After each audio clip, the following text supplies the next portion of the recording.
화학 정유는 그냥 죽었다고 보는 게 맞는 것 같습니다. 현재로서는 표현이 좀 격하지만 원인 변수를 찾다 보면 다 중국이라는 변수가 나오고 있다는 거죠. 과거에는 중국이 경기 부양 정책을 막 나오면 한국 수지가 좋았었어요. 중국이 부양이 되면 한국이 그쪽을 통해서 미국에 수출도 되고 또 한국의 여러 제품들이 중국에 소비가 되고 우리 기업 실적이 좋아졌죠.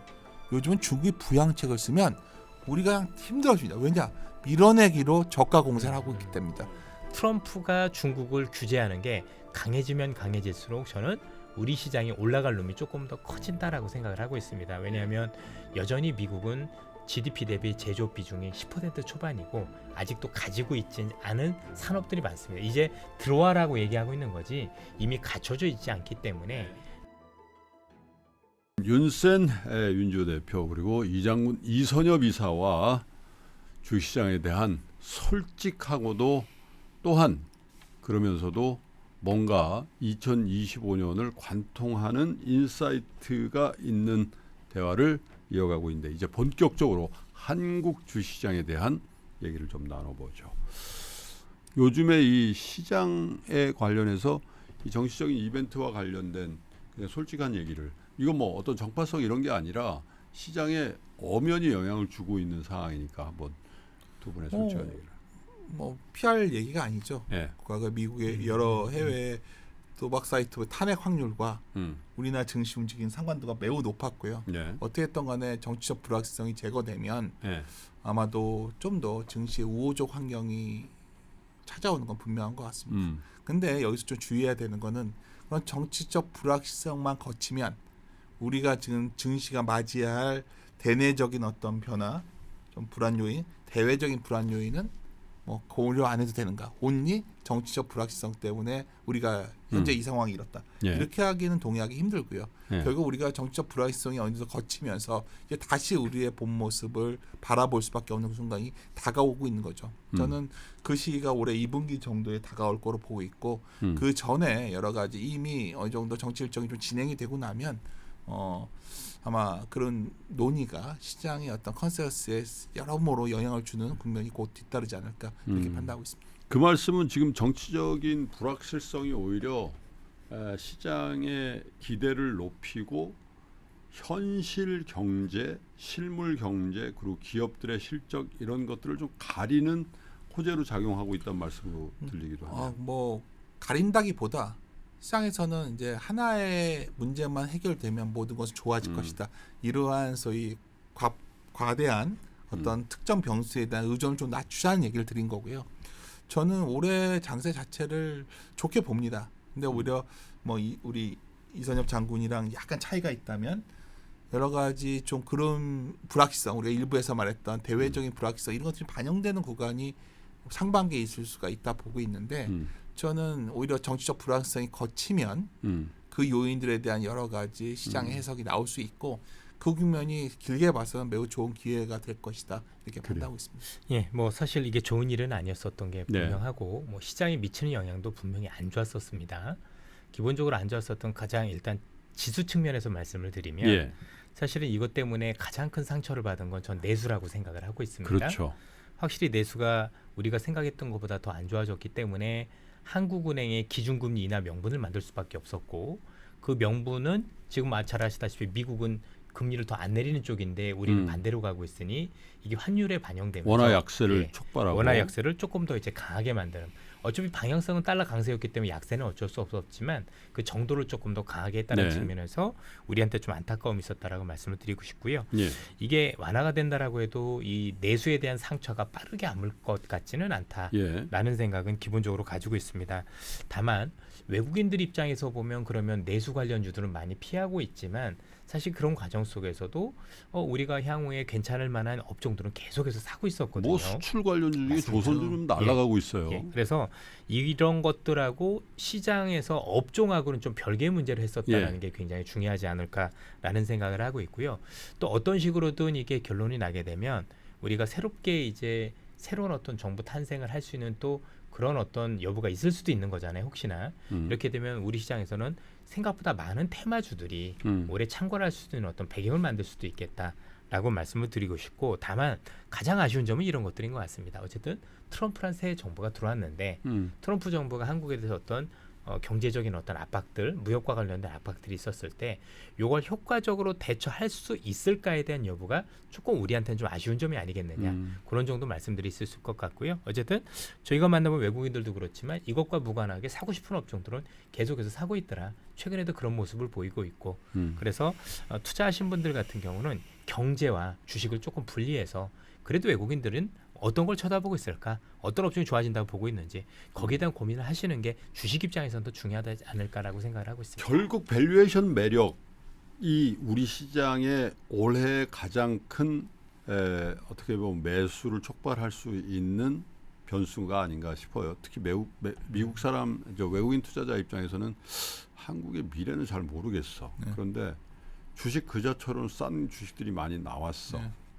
자, 그중에 미국 사람들, 외국 사람들이 제일 많이 갖고 있는, 물론 이제 비율로는 뭐 금융주를 제일 많이 갖고 있지만 그래도 한 종목의 투자 금액으로는 압도적으로 삼성전자인데 삼성전자에 대한 뷰는 어떻게 갖고 갈 것 같아요, 외국 사람?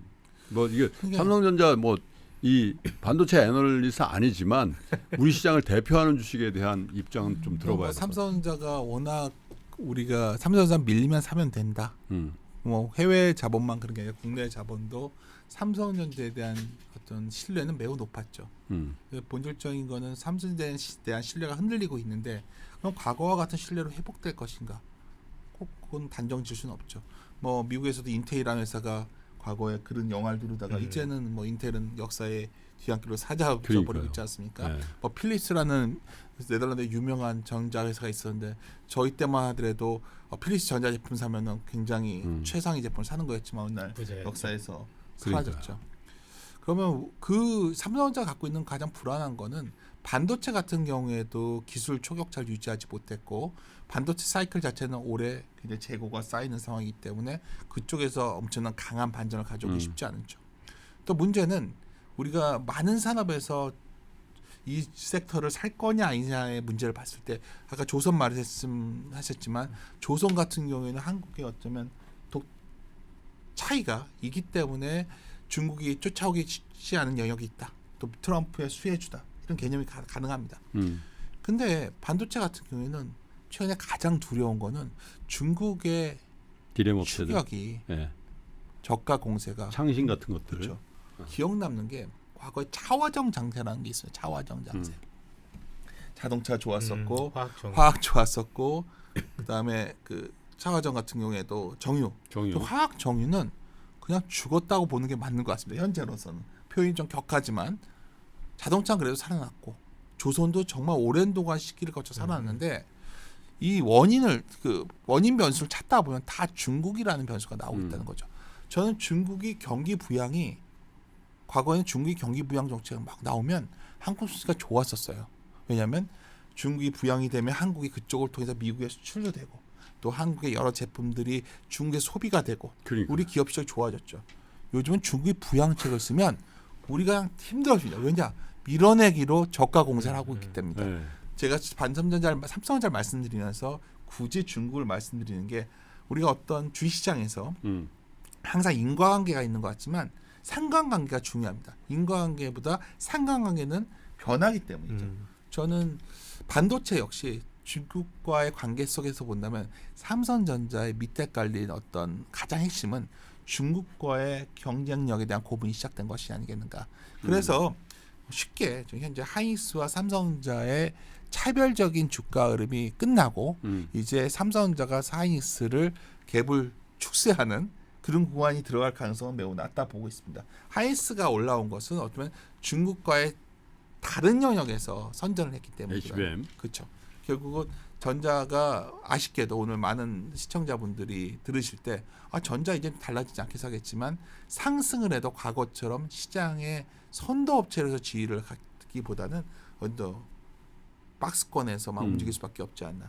이것은 아까 우리 이선임 장군이 말한 것처럼 그 박스권 내에서 다른 종목들의 어쩌면 테마라던가 여러 종목 순환이 강해질 수 있는 시장을 보는 거는 전자가 그 역할을 올해 역시 사실은 수익률이라는 측면에서 개인 투자자의 수익률이라는 측면에서 물론 삼성전자 갖고 계신 분들에게는 많은 분들이 갖고 계시면 좀 섭섭한 얘기일 수도 있는데 삼성전자가 랠리를 해버리면 사실 개인들의 수익률 게임에 상당히 박탈감을 느끼는 맞습니다. 시장이 돼 있는데 삼성전자가 어느 정도로 온건하게 올라주거나 아니면 캡을 딱 씌운 상황에서 예, 개별 종목 장세가 이렇게 순환하면 개인들은 돈을 더 많이 벌긴 해요. 네. 예. 삼성전자 어떻게 보겠어요? 두 분의 지적이 너무 날카롭다고 생각을 하는 게요. 이게 전자가 가지고 있는 환경이 바뀐 게 저도 첫 번째라고 예. 생각을 해요. 일단 전자가 우리가 알고 있던 것과는 다르게 이전만큼의 경쟁력을 가지고 있지 못하다라는 게 예. 이미 증명이 됐고, 두 번째는 이전에 우리가 알고 있던 반도체는 삼성 하이닉스의 독점 체제였다라면 네. 이제 중국이란 강력한 경쟁자가 들어왔으니 이전처럼 뭔가 독점적 지위를 누리지 못하는 환경이 되다 보니까 오른다 하더라도 제가 볼 때는 이전만큼의 뭔가 상승을 기대하는 건 굉장히 어렵지 않을까. 그리고 당연히 전반적으로 지금 이렇게까지 삼성전자가 된 거는 하루아침에 이렇게 무너진 건 아니다라고 봅니다. 뭔가 그렇죠. 서서히 무너졌더라면 나중에 삼성전자가 뭐 좋아진다고 하더라도 그건 역시 시간이 걸릴 것이다라는 데 대해서는 이견이 없다라고 생각을 합니다.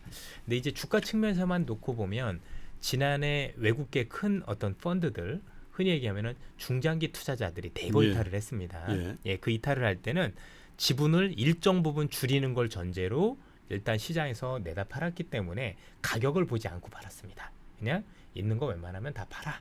여기까지는 다 줄여라고 해서 사실 내려왔던 가격은 지금 전자가 부정적이고 조금 우려의 시각이 있는 것들을 제가 볼 땐 그 이상으로 반영했다라고 보고 있고요. 네. 그러다 보니까 최근에 뭐 마이크론 테크놀로지가 크게 빠지는 과정 속에서도 전자는 크게 밀리지 않은 모습을 보인 것도 이런 데 기인한다라고 생각을 하고 있습니다. 그래서 뭐 HBM을 당장 지금 잘할 거냐에 대해서는 아무도 알 수 없다라고 생각을 하고 있고, 최근에 전자가 했었던 언론 플레이와 관련해서는 사실은 공수표가 너무 많았다는 점들을, 그래서 지금 투자자들의 신뢰도 많이 떨어져 있는 게 굉장히 불안한 요소인데, 그럼에도 지금 시장에서는 그래도 올해만 놓고 보면 뭐 좋다라는 개념보다는 여기보다 더 빠지진 않다라고 얘기를 하는 여러 가지 것들 중에서 레거시 반도체에 대한 우려가 생각보다 완화될 수 있는 그런 것들이 좀 많이 나오기 시작을 했습니다. 예를 들어서 앞서 말씀 주셨던 어쨌든 간에 중국의 소비가 좀이라도 살아난다라고 보면 이번에 중국의 소비와 관련해서 이관신이라는 제도가 있거든요. 예. 그러니까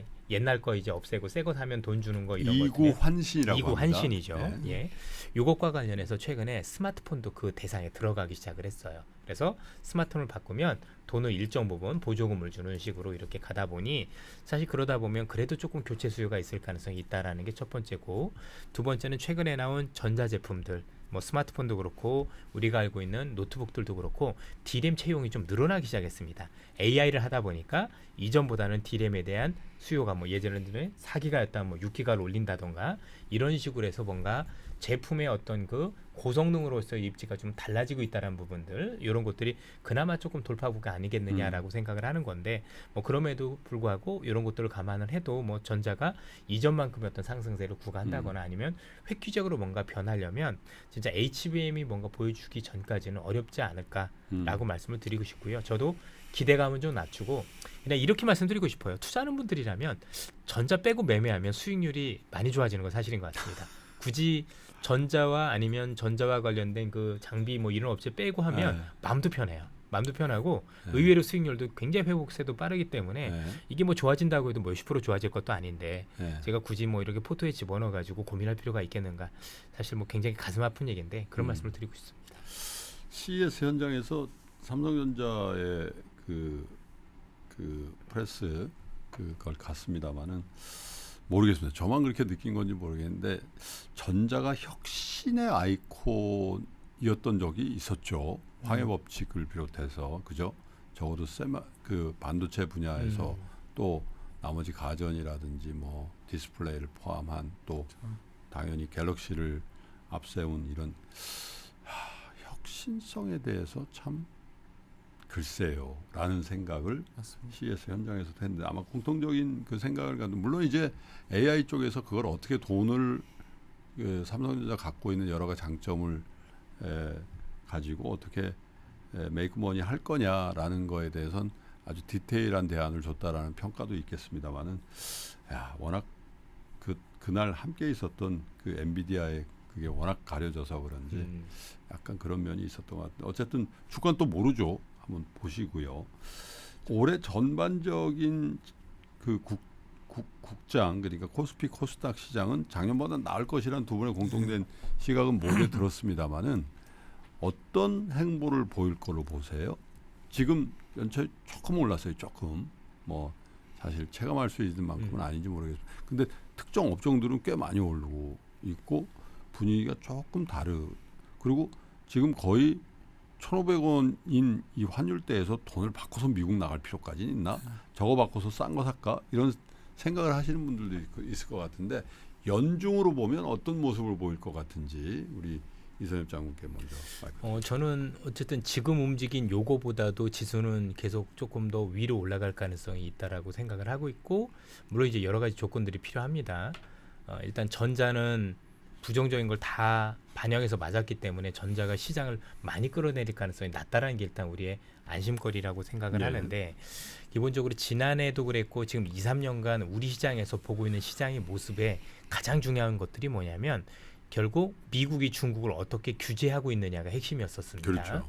뭐 배터리도 마찬가지였었고 지난해 뭐 변압기라든가 이런 관련 종목들 전부 다 우리가 잘한 것도 있지만 사실은 미국이라는 국가가 중국을 규제를 해줘서 그러니까 공급 측면에서 놓고 보면 경쟁자를 없애줬기 때문에 최근에 조선주도 마찬가지인 거고요. 그래서 여기서는 트럼프가 중국을 규제하는 게 강해지면 강해질수록 저는 우리 시장이 올라갈 룸이 조금 더 커진다라고 생각을 하고 있습니다. 왜냐하면 여전히 미국은 GDP 대비 제조업 비중이 10% 초반이고 아직도 가지고 있지 않은 산업들이 많습니다. 이제 들어와라고 얘기하고 있는 거지 이미 갖춰져 있지 않기 때문에 미국이 부족한 거 근데 우리가 중국이 같이 경쟁했던 것들은 저는 의외로 탄력을 받을 가능성이 있다는 점에서 일단 긍정적이라고 생각을 하고 있고요. 두 번째는 제도와 관련해서도 일단 외국인들 같은 경우 현 상황에서 놓고 보면 이 환율에 이 정도 밸류에이션이면 사실상 앞으로 조금 환율이 약간이라도 반전된다라고 감안을 하고 했었을 때는 굉장히 매력적인 구간이 될 수 있다는 점에서도 외국인 매수에도 제가 볼 때는 조금 더 이어질 가능성이 높다라고 볼 수밖에 없는 거고 또 올해는 우리나라가 아마 제도적으로 뭔가 획기적인 저는 상법 개정을 비롯해서 여러 가지 변화가 있을 수 있다라고 생각을 합니다. 이게 물론 이제 언론에서 마운이 나오는 것처럼 뭐 기업 입장에서는 부담이 될 수도 있고 여러 가지 어떤 논란이 있겠지만 어쨌든 주식시장 입장에서는 나쁠 이유는 없습니다. 그런 것들이 지난해 밸류업과 맞물려서 저는 움직일 수 있다라고 생각을 하면 저는 생각보다는 지수가 지속적인 우상향. 뭐 중간에 흔들리긴 하겠죠. 뭐 일반적으로 가는 건 없겠지만 지금보다는 어쨌든 지수가 위에 있을 가능성이 높다라고 생각을 하고 있습니다. 어떻게 보세요? 얼마 작년 말부터 올해 바라볼 때 떠올랐던 생각은 뭐 나이키라는 제가 단어를 많이 쓰는데 그 표현을 하셨더군요. 그러니까 뭐 안 좋은 것들 아까 우리 말씀하신 것처럼 거의 다 반영을 해왔죠. 싸고. 근데 저는 상반기는 바이 더 딥 여전히 딥이 있을 싸게 때마다 사야 된다. 바이 딥이 있을 때 사는 게 제일 편하다. 국내 요인들 많이 반영했다 하더라도 상반기 중에 아까 우리가 일부에서 얘기했던 미국 변수의 불확실성 반영되면서 국내 주식에 영향을 받는다면 그때가 또 기회가 올 거고 대신 하반기는 바이앤홀드로 보고 있습니다. 왜냐하면 하반기에는 아까 이선엽 장군도 말한 것처럼 결국 국내적인 어떤 밸류업에 대한 기대감 플러스 반도체 사이클도 그때는 돌아서거든요. 재고가 어느 정도 털리는 시점이 오기 때문에 저는 올해 상반기에는 뭐 트레이딩 내지는 바이 더 딥 전략을 가고 어느 정도 미국 변수가 불확실성이 노출되면서 미국 조정이 한번 나와준다면 그때 한국이 피할 수는 없다. 영향을. 그때가 올해 볼 수 있는 가장 좋은 기회가 아닐까 봅니다. 뭐 그런 거 필요 없이 나는 정말 성장하는 좋은 기업을 갖고 있다면 연간을 들고 가는 것도 좋은 방법이겠죠. 하지만 시장 전체적으로 놓고 본다면 저는 지금 그냥 끌고 올라가기에는 위로 열기도 만만치 않습니다. 왜냐하면 제가 그래도 리서치하면서 가장 중요하게 봤던 데이터가 있어요. 한국 증시는 위를 열려면 수출 증가율이 돌아서야 됩니다. 제가 작년에도 7월에 수출 증가율이 고점 치고 내려오기 시작할 때 이제 위가 열기 힘들다 말씀을 드렸는데 제가 보기에는 올해 한 4, 5월 정도면 이 증가율 그러니까 결국 저점이 나올 것 같다는 거의 보합 내지 마이너스까지 갈지 않을까 보고 있거든요. 그때가 기회일 것 같고요. 또 하나 시장의 기대 수준이 낮아야 되는데 현재 전체적인 어떤 이익 전망에 대한 기대도 높지만 잘 보시면 우리나라 성장률 전망이 드디어 1.9 올해 내년 1.8로 내려왔는데 저는 이게 1.5% 전후까지 내려올 수 있다 보거든요. 결국 성장 정체에 대한 의구심이 커질 때가 역설적으로 주식시장에서는 가장 좋은 기회였다. 저는 그러한 기대의 하향, 이 전망의 하향, 수출 증가의 하락 이런 것들이 겹치는 시기가 2025년 1분기 말에서 2분기 초로 보고 있기 때문에 그때 아마도 우리가 봄이 오면서 한국 증시에 대한 씨앗을 뿌리는 시기가 그때가 더 적기가 아닐까. 저는 조심스럽게 시기를 맞출 수는 없지만 저는 그러한 기대를 갖고 올해 증시를 바라보고 있습니다. 뭐 밸류업이라는 정책은 정부의 변동 가능성에 관계없이 다른 모양새든 그 모양새든 간에 이어질 것 같아요. 네. 그게 뭐 상법 개정이든 뭐 주주 환원율의 상승이든 뭐 자사주의 매입이든 뭐 어떤 형태로 나타날 것 같은데 이게 특정 업종이나 특정 종목에는 이미 좀 반영된 거 아닌가라는 생각도 좀 든단 말이에요. 그래서 주주 정책 또 이런 정부의 어떤 자본시장에 대한 되게 포지티브한 어떤 정책으로 인한 상승의 여지는 어느 정도나 있다고 보세요? 우선 그 말씀을 주셨지만 지난해 어느 정도 상당 부분 반영이 됐는데 은행주 올해는 같은 것들? 예, 올해는 이제 좀 거기에 대해서 업그레이드가 좀 많이 돼야 될 것 같아요. 그러니까 그 이상으로 끌어다닐 수 있는 여러 가지 요인들. 그러니까 한국 증시가 가지고 있는 문제점 중에 하나가 일단은 물량 문제. 미국 같은 경우는 자사주 매입 소각하는 것들이 신규 상장보다 더 많습니다. 그렇죠. 그러니까 날이 갈수록 주식 숫자가 줄어드니까 네. 가벼운 부분이 있었는데 네. 우리나라는 그런 것들이 없었다라는 거죠. 그래서 올해 시장에서 제일 중점적으로 지금 의회에서 해줘야 될 부분이 이쪽이라고 생각을 해요. 일단 썩은 살도로 너무 많이 도려낼 필요가 있겠다라고 생각을 하고 뭐 무차별적인 증자라든가 이런 것들에 대해서도 어느 정도는 제가 볼 때는 규제가 좀 필요하지 않을까라고 생각을 해서 이런 것들이 저는 선행될 거라고 보고 있는데 현재 상법 개정 방향도 그렇고요. 그렇다면 우리가 이제 국내적으로 처음으로 물량이 줄어드는 일을 저는 처음 겪지 않을까라고 생각을 하고 있는 거예요. 이제 한국도 주식 숫자가 이제 뭐 물론 이제 새로 상장되는 기업도 있고 막 그렇겠지만 이제는 우리도 이제는 늘어나는 규모가 아니라 이제는 조금 줄어드는 쪽으로 가고 있네라고 생각을 할 수 있는 것 같고 두 번째는 우리나라 사람들 같은 경우는 배당을 잘 안 받는 게 배당을 받으면 이게 세금이 아시겠지만 분리과세가 안 돼 있기 때문에 사실 뭐 배보다 배꼽이 더 큰 역할들도 되게 많이 돼 있는데 이런 것들도 받을 수 있게 만들 수 있는 어떤 배경들이 되게 중요하다라고 보고 또 이제 뭐 여러 가지 상법 개정과 관련해서 논란들은 많지만 어쨌든 제가 보기에는 그 논란을 떠나서 지금 개정되는 방향 보면 일단 주주한테는 나쁠 게 없습니다. 그리고 시장한테는 어쨌든 긍정적인 요인이다. 뭐 대주주는 힘들지 모르겠지만 그래서 M&A 같은 영향도 있다라고 하는데 그럼 뭐 우리는 M&A 관련주 사면 되는 거죠. 뭐. 그렇죠. 우리가 이번에 뭐 영풍이나 고려하는데 주가 측면이 굉장히 좋았잖아요. 이런 것들이 굉장히 활발하게 진행되는 저는 첫 해가 될 것 같아서 의외로 투자자분들한테 많은 전 기회가 있을 수도 있다라고 생각을 하고 있습니다. 그러네요. 어떻게 보세요?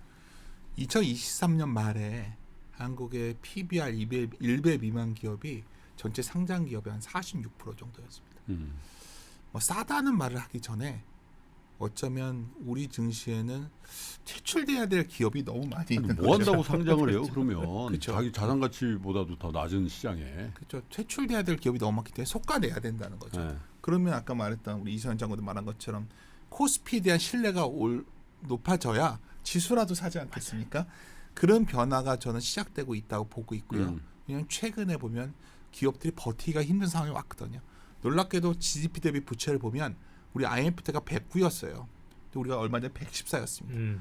기업별로 보면 감당하기 힘든 기업들이 매우 많아진 거죠.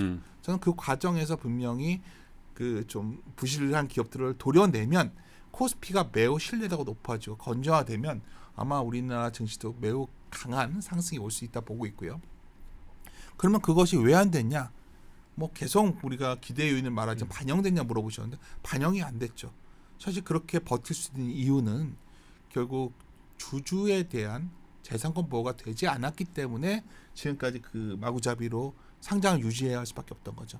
저는 상법 개정이 방향이 어떻게 했던 간에 그런 부실 자산을 건질 수 없는 견제장치가 마련된다면, 예를 들어서 우리가 가버너 이슈란 얘기가 다른 말로 하면 의사결정 구조 아닙니까? 뭐 지배 구조보다 의사결정할 때 그러한 부실 자산을 용납할 수 없게만 해준다는 것만으로도 한국 증시는 상당히 전진할 수 있습니다. 그래서 결론적으로 말씀드린 건 아까 사회자님께서 김프로님이 상법 개정 많이 반영된 거 아니야? 저는 이제 시작이라 봅니다. 그래서 아까 나이키 장세 밑에 깔린 가장 강한 모멘텀 중에 하나는 저는 어떤 경우가 됐던 어떤 정치적 일정이 나오던 이거는 막을 수 없는 새로운 흐름이 시작됐다. 그래서 물론 미국 증시도 좋지만 한국 증시도 한번 기대해 볼 만한 시점이 드디어 다가오지 않았나 이렇게 판단하고 있습니다. 그러니까 지배구조 개선에 더 속도를 내고 더 투자자에게 페이버를 줄 수 있는 종목군들을 잘 그렇죠. 보는 것도 중요해 보이고요.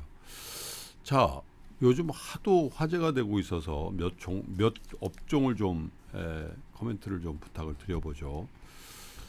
자동차, 네.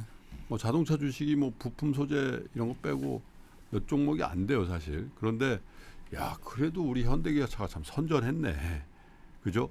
예. 그 닛산과 혼다가 합병해야 된다라는 그런 현실론을 보면서 야 이게 전 세계 자동차 시장에 이제 플레이 몇 개 안 남겠구나라는 생각도 들고 또 한편으로는 야 그건 너희는 완전 다른 시장이지 그렇게 했던 중국의 자동차들이 이제 세계 시장을 그죠? 물론 미국이 막아주고는 있습니다만은 야 이번에도 갔더니 진짜 우리가 생각하던 그 후진차를 만드는 그렇죠. 우리는 중국 많이 다니시잖아요. 많이 다니죠. 어떻게 보고 계세요? 일단 전 4월에도 이제 중국의 상하이에서 자동차 박람회가 있어요. 1년에 한 번 북경에서 1년에 한 번은 상하이에서 열려서 가보는데 얼마 전에 제가 다녀왔었을 때는 자동차를 전문으로 하시는 분들도 같이 간 적이 있었거든요. 예. 그분들이 지난 3, 4년 전에 봤던 거와는 너무나 다른 너무나 다른 예, 야 이건 그러니까 한국이 정말 너무 위험하다라는 얘기를 하실 정도로 굉장히 뭐 많은 분들이 우리 차를 보고 나니까 에이 그러지만 휘발유차는 그럴 수 있죠. 네. 내연기관차만 놓고 보면 확실히 우리가 비교 우위지만 전기차를 놓고 보면 다른 모습을 보이고 있다라는 게 문제인 거고 중국이 제일 무서운 건 가격이죠. 네. 어쨌든 전 세계에서 유일하게 뭐 테슬라 빼놓고는 전기차와 관련된 대량 생산 체제를 가지고 있다 보니까 네. 그 가격을 과연 우리가 이길 수 있을 거냐에 대한 고민이 있는데 우리가 알고 있는 일반적인 내연차는 기계지만 전기 자동차는 전자 장비거든요. 전자 장비를 잘 만드는 애들이 굉장히 중요하다라고 생각을 하는데 일단 한국에도 들어온다라는 말씀을 하지 않습니까?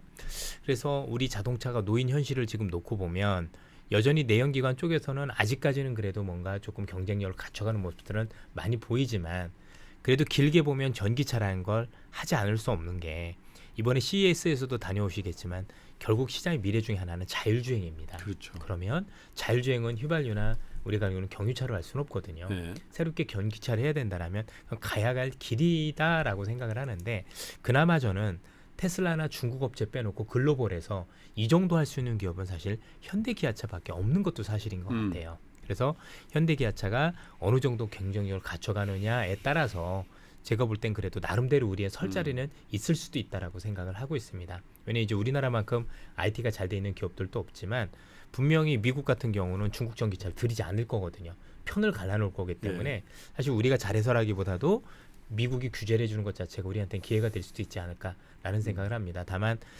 지금 가만히 있을 때는 아닌 것 같습니다. 하여튼 이걸 따라잡기 위해서는 뭔가 조금 더 많은 투자라든가 조금 더 치열한 어떤 모습을 보여줘야 되지 않을까라는 생각을 가지고 있습니다. 저는 뭐 사적인 자리에서는 올해 자동차 기대도 좋다 이 말 강조 많이 합니다. 이유는 한 3가지 정도인데 첫째는 누가 뭐래도 아까 우리 하반기에 강한 동력이 가져올 수 있는 건 이익 모멘텀은 아닙니다. 예. 결국은 우리가 싸냐? 상법 개정을 필두로 하는 그 주주 가치를 얼마나 잘 중시하는 기업이냐. 다른 말로 정성 분석이라고 하죠. 우리 시장에서는 의사결정 구조가 어떤가. 최근 몇 년간 보면 현대기아차 그룹은 매우 시장 친화적인 결정을 내려왔었고, 밸런스 좋아하더군요. 그렇죠. 그리고 상당히 좋은 그 비즈니스 전략을 가져왔죠. 저는 그것이 우리가 테슬라를 장기 투자했던 사람들의 믿음은 머스크에 대한 믿음이었던 것처럼 저는 현대기아차 그룹에 대한 믿음이 커지고 있고 반대로 삼성전자의 어떤 의사결정 구조에 대해서는 우리 시장에 의구심을 많이 갖고 있지 않습니까? 일단 시장에서 어떤 우리 대표적인 종목들 중에서 선택을 해야 된다면 현대차 기아차 그룹이 선택의 1순위일 수밖에 없다. 이렇게 보고 있습니다. 두 번째는 이게 자동차만 보는 건 아니지 않습니까? 제가 아까 일부에서 로봇부터 자율규제 여러 가지 말씀을 드렸는데 한국에 그에 해당되는 기업이 뭐가 있죠? 들어가서 가장 강한 투자를 하고 있는 기업은 바로 현대기아차 그룹 아니나 싶습니다. 그 측면에서 보더라도 미래의 성장 동력을 확보해 갈 거로 전 보고 있고요. 마지막으로 중국이 위험 요인이지만 동시에 중국이 뭐 진출할 수 있는 영역 제한되지 않을까요? 나머지 시장에 대해서 어쩌면 우리가 그래도 미국 현재 리쇼어링을 잘 진행해 왔고 최근에 발표된 걸 보면 미국의 철강 공장까지 지으려고 하고 있더라고요.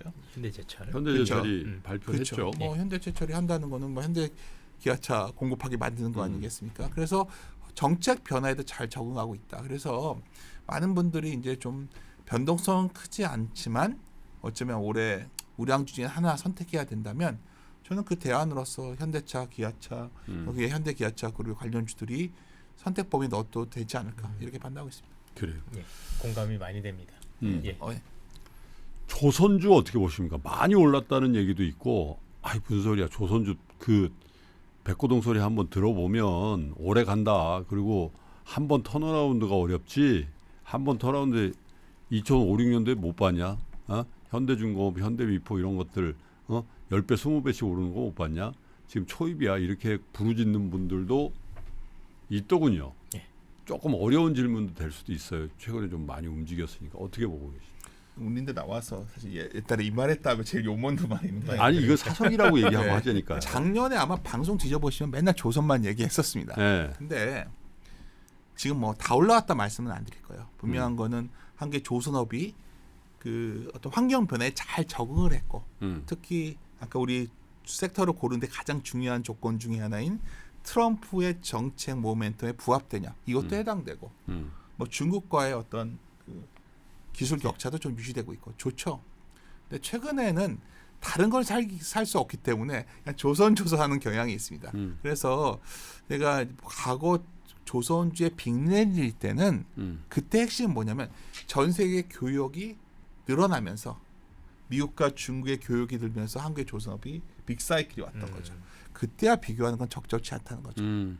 지금은 어떻게 보면 미국 내의 어떤 수송 내지 미국의 군함이라든가 어쩌면 그 모멘텀 자체의 강도가 상당히 차이가 크기 때문에 저도 일부에서 드디어 조선업이 30년 사이클이 왔다부터 별 얘기가 다 나오지만 뭐 그게 해당이 되려면 전체적인 운임이 상당히 강해야 되는데 그 정도는 아니라 보고 있거든요. 그래서 뭐 그 정도의 높이를 보고 있지는 않지만 그래도 우리 산업 중에서 아까 자동차도 좋다고 말씀드렸지만 최소한 뭐 시크릿칼 중에 선택을 해야 된다면 화학과 뭐 정유 이런 거보다는 확실히 조선이 난 거고 앞으로도 상대적 우위는 지속될 수밖에 없지 않나 이렇게 판단하고 있습니다.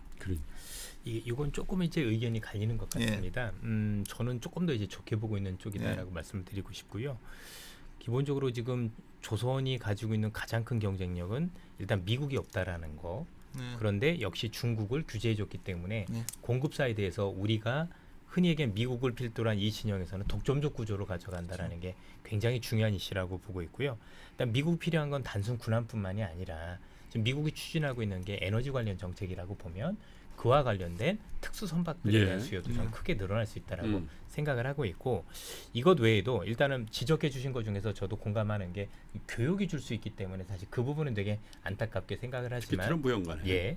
근데 이제 또 다른 어떤 부분에서 생각할 수 있는 게 지금 선박과 관련해서 그동안 있었던 큰 어떤 흐름이 뭐였냐면 이제 엔진의 교체 이런 것들이 있었던 겁니다. 그러니까 친환경 선박으로의 어떤 교체. 많은 분들이 아시겠지만 이전에 있던 선박들이 벙커시유 보통 중유라고 해서 석유 중에서 나온 중에서 가장 질 좋지 나죠. 않은 것들을 써서 사실 대기오염 주범 중에 1위가 얘들이었었거든요. 그래서 요거는 의무적으로 다 바꿔야 되는 어떤 부분들이 있는데 요 수요가 생각보다 만만치가 않습니다. 그래서 어떤 배 선박과 관련된 뭔가 경쟁이 큰 어떤 그 큰 흐름에서 이런 어떤 부분들이 있었었고 거기에 미국이란 새로운 어떤 동력을 만났는데 마침 중국하고 경쟁했는데 중국을 제외시켜주고 거기에 군함이란 새로운 사업까지 이렇게 가져갈 수 있다라면 저는 이번 사이클이 의외로 제가 생각했을 때보다는 훨씬 더 큰 사이클로 전개될 가능성도 있겠다. 사실 지난 우리가 2, 3년간 보면 변압기도 그랬었고 방산도 그랬었고 아마 많은 시청자분들이 생각했던 것보다 정말 어마어마한 사이클을 그랬던 걸 기억을 하실 거예요. 그래서 조금 더 제가 볼 때 깊게 들여다보고 너무 조금 시야를 작게 볼 필요는 없지 않을까. 그래서 저는 조금 더 긍정적인 면에서 더 갈 수 있는 여지는 있다. 뭐 단기간에 많이 올라서 뭐 너무 집중도 되고 해서 뭐 쉬어갈 여지 그런 건 모르겠지만 큰 그림에서 놓고 보면 이 자리보다는 조금 더 저는 훨씬 더 위에 있을 거라고 생각을 하고 있습니다. 하긴 환율에 대해서도 정말 심플하게 수혜 종목이죠. 그렇죠. 그리고 트럼프 관세 영향이 전혀 없습니다. 그러니까요. 예. 여기서 좀 갈리시는군요. 예. 아니 좋게 보죠. 근데 네. 이제 시장에서 너무 한쪽으로 쏠리는 느낌을 그렇죠. 받을 정도로 음. 최근에 자, 그러면 예. 저 벌써 재작년이 됐네요. 재작년에 그 희대 상승세를 이끌었던 어떻게 보면 구조조정을 지금 하고 있는 업종일 수도 2차 전지. 네. 이건 어떻게 보시죠? 뭐 이전 2차 전지에 대해서 부정적 얘기를 해도 뭐 시장의 반응이 격하지 않는다는 거는 이미 2차 전지에 대한 기대감이 많이 희석화된 거겠죠. 저는 2차 전지의 가장 큰 단점은 그 진입이 그렇게 어렵진 않다는 거예요. 확인된 거고 한국이 갖고 있는 경쟁력이 그 정도 차별성을 갖지 않는다는 게 확인된 거죠. 하지만 분명한 거는 만약에 우리가 미래에 결국 전기차 시장이 폭발적으로 늘어나는 어떤 국면이 온다면 그때는 분명히 수혜를 받을 겁니다. 근데 저는 올해 역시 뭐 2차 전지가 몇 년 전에 그런 빅사이클처럼 시장에 주목을 받을 가능성 매우 낮다 보고요.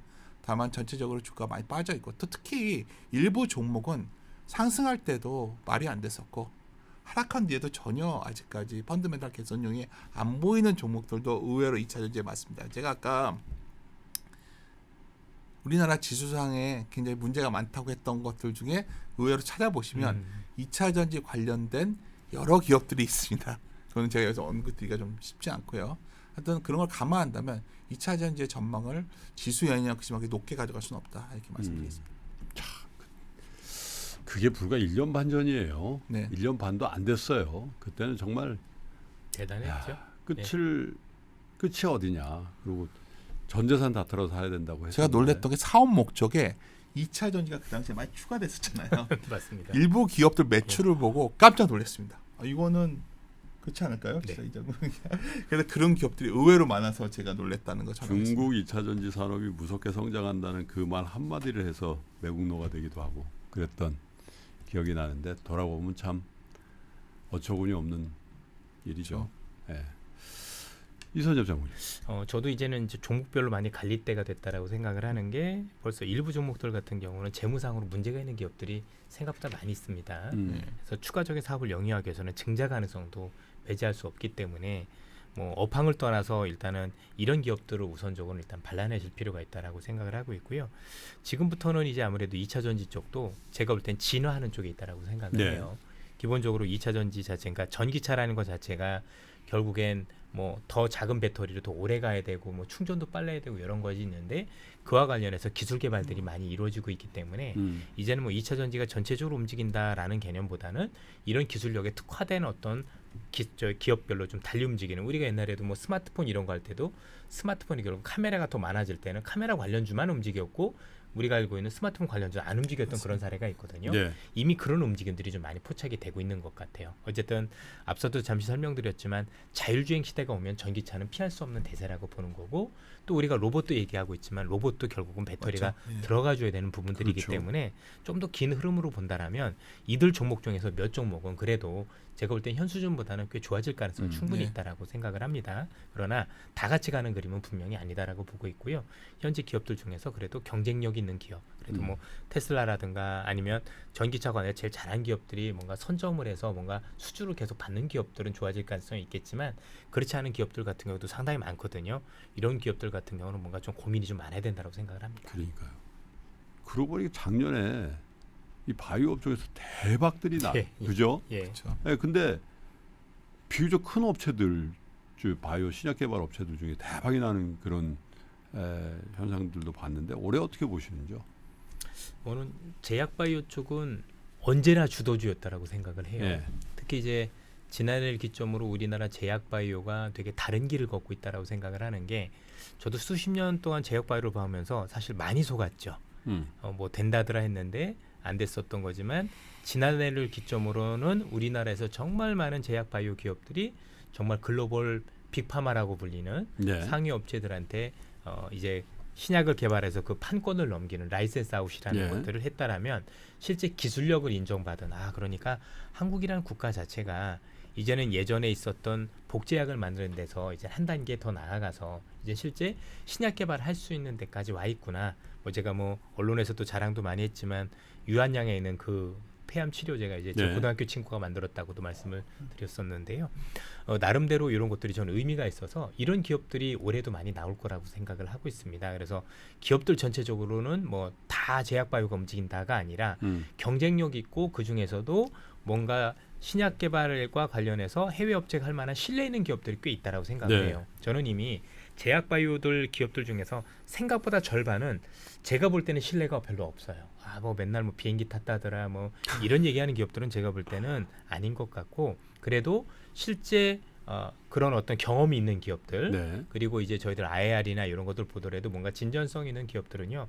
전 올해도 의외로 전 시세가 좋을 수도 있다라고 생각을 하고 있습니다. 왜냐하면 지금 순차적으로 이뤄지고 있는 것들이 굉장히 많기 때문에 저는 제약바이오에서는 눈을 떼면 안 되고 대신에 시장의 트렌드를 봐야 되지 않을까라고 생각을 하는 거죠. 항상 제약바이오는 이전에 움직였던 게 다시 움직이는 경우는 별로 없었습니다. 항상 새로운 트렌드, 뭐 예를 들어서 항암제만 하더라도 옛날에 1세대 항암제, 2세대 항암제, 3세대 항암제들이 많이 다르잖아요. 뭐 표적 항암제도 있을 그쵸. 거고 아니면 뭐 카티라고 불리는 여러 가지 것들도 있지만 그런 큰 흐름에서 최적화된 기업들이 있는지 그리고 그런 기업들이 신뢰가 있는지 찾아보면 저는 여전히 많은 기회가 열려 있는 쪽이 제약바이오다라고 생각을 하고 있습니다. 그러니까 이게 제약바이오 업체는 확실히 포트폴리오를 해야 되더라. 그냥 한 종목에 몰빵해 버리면 그 오라나띵이 되는데 그래도 가능성 있는 종목들 한 대여섯 개 이렇게 해놓으면 그래도 이게 기술 특례든 뭐든 이렇게 상당히 유지가 되면서 그 중에 한두 개가 대박이 나면 포트폴리오 전체의 수익률을 견인해 버리는 그런. 그래서 괜찮았던 것 같아요. 그렇죠.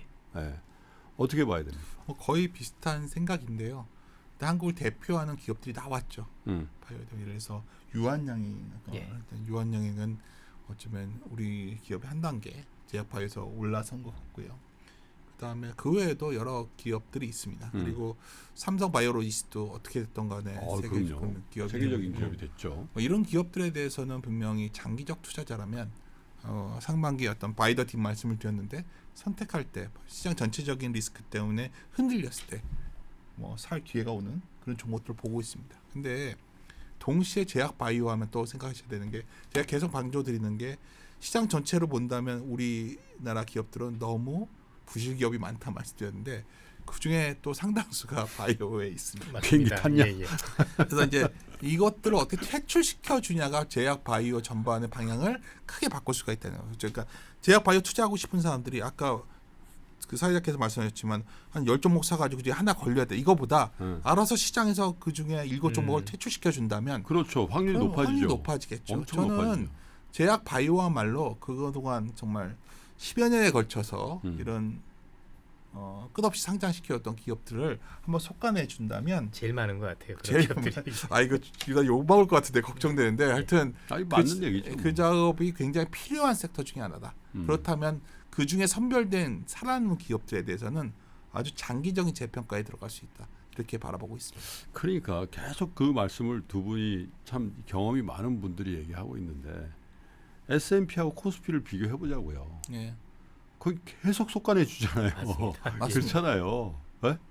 근데 우리는 속가내지는 않고 계속 투입만 하니까 지수는 2,400, 2,500에 머물러 있는데 그 개별적인 주가들을 보면 야 이거 상장 당시보다 뭐 5분의 1 토막, 10분의 1 토막 나 있는 종목들이 부지기수 아닙니까 코스닥이. 주가도 그런데 네. 제가 얼마 전에 좀 시중에서 기업들의 뭐 가장 기본적인 데이터만 좀만 보셔도 놀라운 기업들이 참 많습니다. 뭐 전혀 상장 전에 어느 정도 예상을 했다가 상장 후에는 거의 뭐 그 매출이 안 나오는 그런 기업들을 좀 빨리 좀 속아줬으면 좋겠다. 그러니까 신뢰 회복이 정말 필요한 것이 그럼요. 아니겠는가 이렇게 생각하고 있습니다. 그러니까 밸류업의 첫 단계는 네, 사실 어장 관리입니다. 네. 그죠? 제약 물이 바이오는- 좋은 걸 펄떡펄떡 맞아요. 하는 기업들만 있으면 제약 바이오는 상식적으로만 생각해도 답이 보이는 게 저렇게 빚이 많은 기업이 이걸 할 수 있다고 몇 년 동안 아무것도 못하고 맞아요, 진짜 놀랍지 않아요? 네, 뭐 얘네들이 이런가 하는데 그건 말이 안 되는 기업들이 너무 많아요. 사실 왜냐 글로벌 메이저 업체들도 수십조 가지고 있는 기업들도 못하는 걸 이 기업이 한다고 그런 게 사실 상식이거든요. 예. 뭐 무슨 암 치료제를 개발한다고 근데 그 주가 있을 리가 없죠. 말도 안 되는 얘기들이 너무 맞습니다. 많아서 그냥 이제 그렇게 상식적이지 않은 기업들은 그냥 일단 제가 볼 때는 허구일 가능성이 높다고 보셔야 됩니다. 아주 단언컨대 네. 그런 기업들은 제가 볼 때는 빠르게 퇴출시키는 게 맞고 투자자분들께서 눈길을 안 주시는 게 맞다고 생각을 해요. 어쩌면 뭐 이 질문이 어떻게 보면 이런 것까지 질문해야 되나 할 정도로 업황이 안 좋은 우리 중화학 그죠? 네. 특히 화학. 너도 나도 지금 공장을 스크랩하고 나 팔아버리겠다라고 매물이 나와 있는 네. 업종인데 쳐다도 보지 말아야 될까요? 바이더딥도 안 돼요? 뭐 제가 한두 종목 이렇게 보는 건 있는데 음. 이거는 뭐 견학은 뭐 그걸 기업을 보러 간 게 아니라 어떤 계기에 정말 우리나라 그 해안가에 있는 어떤 플랜트 업체를 한번 가서 가는 길에 본 적이 있는데 일단 놀랬던 건요. 생각하시는 것보다 훨씬 황폐화되어 있습니다. 우리가 이번 트럼프의 집권을 러스트벨트의 반란이라고 얘기하는데 한국에 드디어 러스트벨트가 생기고 있구나. 이런 플랜트 기업들의 문제는 아까 계속 말씀드리지만은 이 자산이 부실 자산화되고 있다는 거죠. 우리가 아까 PBR 한 배 미만의 종목이 저렇게 많은데 싼 게 아니라 왜 이게 싸다고 생각해야 되고 주가가 이럴까? 네. 그 자산을 인정하지 못하는 게 있다는 거거든요. 그것들이 화학도 있고 또 심지어 포스코가 선제 공장을 폐쇄하는 상황이라면 그 부분들에 대해서는 물론 뭐 많이 싸져 있으니까 청산 가치 얘기를 하지만 뭐 청산이 돼야 청산 가치를 얘기하죠. 청산이 될 수가 없는 거 아닙니까? 그래서 그런 측면에서 본다면 기왕이면 한국 증시에서 굳이 그런 쪽에 싸다고만 접근하는 건 적절치 않다. 저는 사실 조심스럽습니다. 여전히. 그래 대안으로서 아까 조선업이 더 몰린다고 말했던 이유는 그 중에서 그래도 조선은 여러 가지 가능성 시나리오가 나오기 때문에 더 그쪽 섹터의 비중을 놀릴 수밖에 없는 그런 상황에 몰리고 있지 않나 생각이 듭니다. 어떻게 보면 중국이 산업을 키우면서 가장 큰 피해를 본 게 맞습니다. 저는 그쪽이라고 생각을 하는 게 우리나라 기업들 같은 경우 중국이 이제 중간재 그 중에서도 반도체 빼놓고 석유화학이 2위였으니까 요거 수출하면서 먹고 살았는데 이제 중국 같은 경우가 이제 국산화를 서두르면서 이제 판로가 없어진 것들이 문제가 됐고 네. 또 거기에 이제 사우디를 비롯해서 중동 이런 국가들의 어떤 산업 경쟁력 우리나라는 석유화과 관련해서 이런 어떤 그 기초 유분을 뽑아낼 때 방식하고 아랍애들이 뽑아낼 때 방식이 아랍애들이 이 단계를 몇 개를 줄이면서 훨씬 더 가격 경쟁력이 있다 보니까 우리 기업들이 굉장히 어려워진 부분들이 있거든요. 그런데 이제 어렵다라는 건 사실이 됐고 그 주가도 반영을 했는데 그동안 주가가 더 못 올랐다라는 건 저는 구조조정이 없었기 때문이라고 맞습니다. 생각을 해요. 그러면 지금 우리가 이 기업들을 살펴볼 때 제일 중요한 건 구조조정이 활발하게 진행되면 분명히 남아있는 기업들은 또 나름대로의 제가 볼 때 기회는 있는데 누가 없어질지 모르는 거죠. 그런데 최근에 제가 볼 때 이 석유화학 기업들끼리 서로 인수합병하겠다는 의지들이 많아진 것 같아서 이미 어려운 걸 감안해서 구조조정이 시작되었다라고 판단이 됩니다. 그런 측면에서 지금부터는 그 구조조정의 흐르는 방향에 따라서 이들 기업의 주가가 의외의 변수가 전 될 수도 있다라고 생각을 하고 있고요. 또 하나는 지난해 중국이 수출 중심의 어떤 그 공급 정책 아시겠지만 뭐 알리테무 이런 거 비롯해서 엄청나게 밀어냈잖아요. 여기에 가장 큰 피해를 봤던 게 석유화학하고 철강 쪽이었었거든요. 맞습니다. 그런데 올해 나오는 정책은 수요 정책이라고 보면 그쪽 공급단에서 거기도 구조조정이 일어날 가능성도 배제할 수 없어 보입니다. 그래서 화학이나 이런 업종들 같은 경우는 다른 단어보다도 일단은 수요를 자극하는 어떤 중국의 수요가 어떤 역할을 할 것인지 일단 봐야 될 것 같고 네. 두 번째는 그것보다는 이 관련 업종들이 어려워서 구조조정을 서두른다라면 그때는 팔아야 될 때는 아닙니다. 구조조정이 될 때는 항상 주가가 의외로 탄력적이었던 것을 감안하면 이 단어를 전 기억해 주셨으면 좋겠습니다. 사실 이 부분은 저도 고민 많이 했었는데 야 중국 얘기 때문에 고민되지 않습니까? 예. 우리나라만 있다면 우리나라가 구조조정 되면 될 것 같은데 중국이 구조조정 되는 게 언제인 줄 모르겠다는 거죠. 정말 우리 기억에 롯데케미칼 하면 정말 끝없이 현금을 만들어내는 기업이 그럼요. 어마어마한 기업. 호남석유화가 아니고 호남석. 아우 엘리트들. 옛날 대부단도 있었고 최근에 그 사업 부문별로 좀 실적 보다가 모든 분야에 있어서 이게 왜 가격이 이럴까 봤더니 그 중국 때문이거든요. 맞아요. 중국의 구조조정이 가능할까? 저는 사실 그 부분에 대해서 굉장히 흥미롭게 몇 년간 좀 지켜봐야 되지 않나 생각하고 있습니다. 근데 우리 잘 아는 우리 정세진 프로가 예. 호남석유화학 출신이잖아요. 정말 좋은 회사예요. 호남석유화학에 들어가서 호남석유화학이 진짜 좋은 회사길래 그걸로 자사주를 사가지고 다 알려진 거니까 제 거기서부터 거기서부터 그렇죠. 예. 거기서부터 주식에 자신감을 얻어서 전업 투자자가 된 사람이죠. 차화정 열풍 제가 아까 말씀드렸는데 네. 차화정의 핵심은 음. 케미칼이었어요. 아, 당시에 그렇지. 세미나 가면 화학 계통도 그려놓고 네. 그것만 연구했는데 이 중국이 아니었다면 이렇게까지 왔을까? 네. 그렇죠. 고민스러운 상황입니다. 자, 이 정도면 뭐 업종들을 다 짚은 것 같아요. 네. 반도체도 얘기를 했고, 뭐 자동차, 2차 전지, 또 요즘 잘 나간다는 조선업도 얘기를 했고, 화학 업종까지 얘기를 했고, 바이오도 얘기를 했으니까, 자, 여기서 두 분께 2025년 이건 원래 안 하기로 한 거니까 네.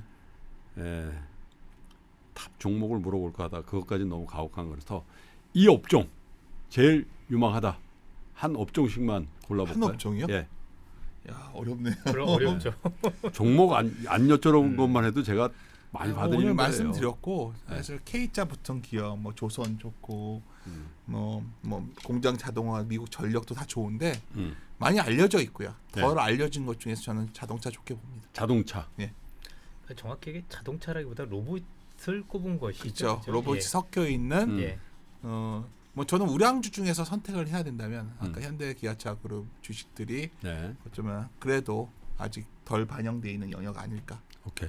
저도 이제 자동차라기보다는 로봇 쪽을 이제 좀 굉장히 핵심적인 네. 부분으로 많이 보고 있는 게 이제 이미 시장에서 이미 뭐 비즈니스 모델로 꼽은 거고 음.